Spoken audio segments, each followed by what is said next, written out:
मैं मिसिस खरे Lalbagh girls inter college के YouTube channel पे आप सभी का स्वागत करती हूँ। आज मैं क्लास 12 के लिए फिजिक्स सीरीज का पार्ट 165 लेके आई हूँ। आज मैं बताऊंगी Huygens wave theory and Huygens principle of secondary wavelets. Huygens का तरंग सिद्धांत। हाइगन के अनुसार प्रकाश तरंगों के रूप में चलता है। ये तरंगे प्रकाश सोर्स से निकलकर सभी दिशाओं में प्रकाश की चाल से चलती हैं। चूँकि तरंगों के चलने के लिए माध्यम की आवश्यकता होती है, अतः हाइगन्स ने एक सर्वव्यापी माध्यम ईथर की कल्पना की। इस काल्पनिक माध्यम के लिए माना गया है ये भारहीन है, सभी पदार्थों में प्रवेश कर सकता है, इसलिए प्रकाश तरंग के संचरण के लिए आवश्यक सभी गुण होते हैं।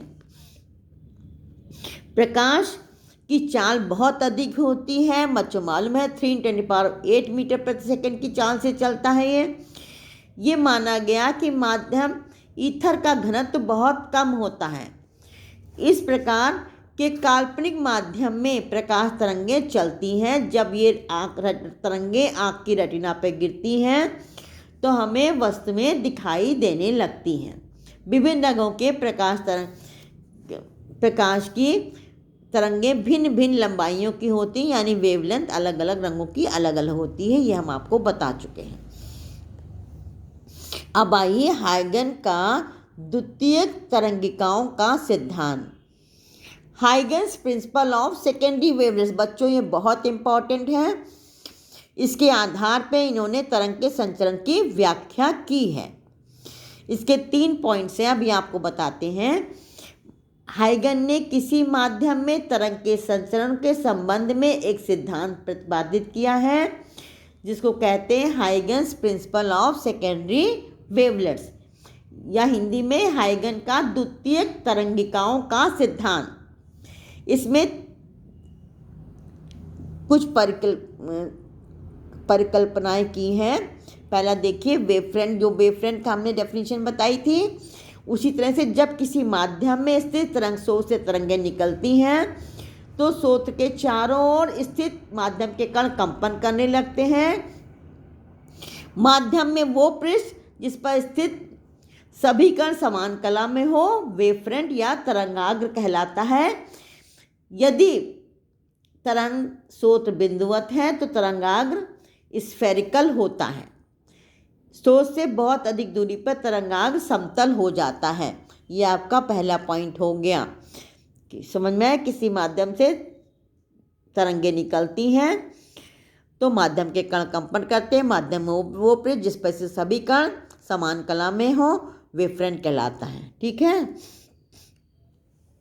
पहले आपने जो वेवफ्रंट था वो बता दिया। अब देखिए सेकेंडरी वेवलेट्स।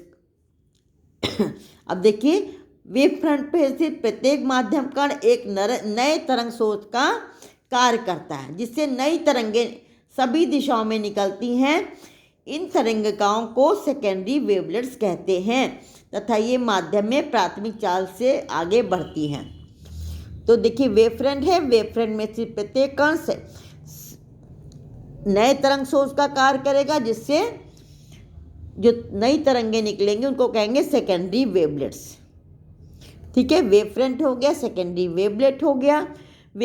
अब आइए, यदि किसी क्षण आगे बढ़ते हुए सेकेंडरी वेवलेट का एनवलप अर्थात उन्हें स्पर्श करते हुए पृष्ठ खींचे तो ये एनवलप उस क्षण तरंगाग्र की नई स्थिति को प्रदर्शित करेगा। Envelope of secondary wavelets. ठीक है, ये 3 पॉइंट हैं हाइगन के तरंग सिद्धांत के, बहुत इंपॉर्टेंट हैं, इसको याद कर लीजिएगा। और माध्यम में तरंग का संचरण अब हम बता रहे हैं इन्हीं तीनों पॉइंट के आधार पे। ठीक है, अब देखिए माध्यम में तरंग का संचरण। ये आपका चित्र ये है, इसमें एक एस ये बिंदु सूत्र है जिससे तरंगें निकल रही हैं। ये तरंगें निकल रही हैं। ठीक है, माना कि तरंगों की चाल क्या है, v है। किसी क्षण गोलीय तरंगाग्र की स्थिति क्या है, ए बी है। इसको केंद्र मानकर आपने ये आपने गोला खींच लिया है। ये आपका ए बी है, ये आपका वेव फ्रंट है। किसी क्षण ए बी पर स्थित प्रत्येक कण से सेकेंडरी वेवलेट उसी चाल से निकलेंगी। देखिए ये आपका कण, देखिए 1 2 3 4 5 ये कण है, तो इससे सेकेंडरी वेवलेट निकलेंगी और उसी चाल से सभी ओर चलेंगी। तो मान लीजिए जो है टी समय अंतराल पश्चात तरंगाग्र की स्थिति ज्ञात करनी है, तो इस समय अंतराल पर प्रत्येक द्वितीय तनिका वी टी दूरी तय करेगी। वी चाल है तो टी समय में कितनी दूरी चलेगी, वी इंटू टी दूरी। तो वी टी त्रिज्या का, इसको ये कण बिंदु आपके पार्टिकल हैं, इनको केंद्र मानकर वी टी त्रिज्या का एक गोला खींच लेंगे।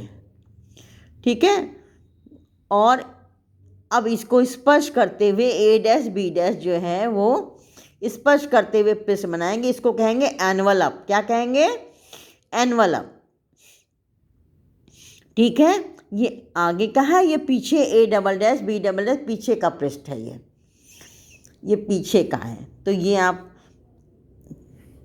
परंतु हाइगन्स, अब ये देखिए नए टी समय के बाद नए वेव फ्रंट की ये स्थिति हो, नए वेव फ्रंट की स्थिति ए डैश बी डैश हो गई, और हाइगन जो है वो पीछे वाले एनवलप को स्वीकार नहीं करता है। इस तरह से जो अब ये इनसे तरंगे निकलेंगी, नया वेव फ्रंट हो गए, इनसे तरंगे निकलेंगी, वो आगे बढ़ेंगी और बहुत दूर हो जाने पे ये समतल हो जाएगा। ठीक है, तो इस दशा में वो दिशा जिसमें तरंगाग्र आगे बढ़ता है उसको कहते हैं रे।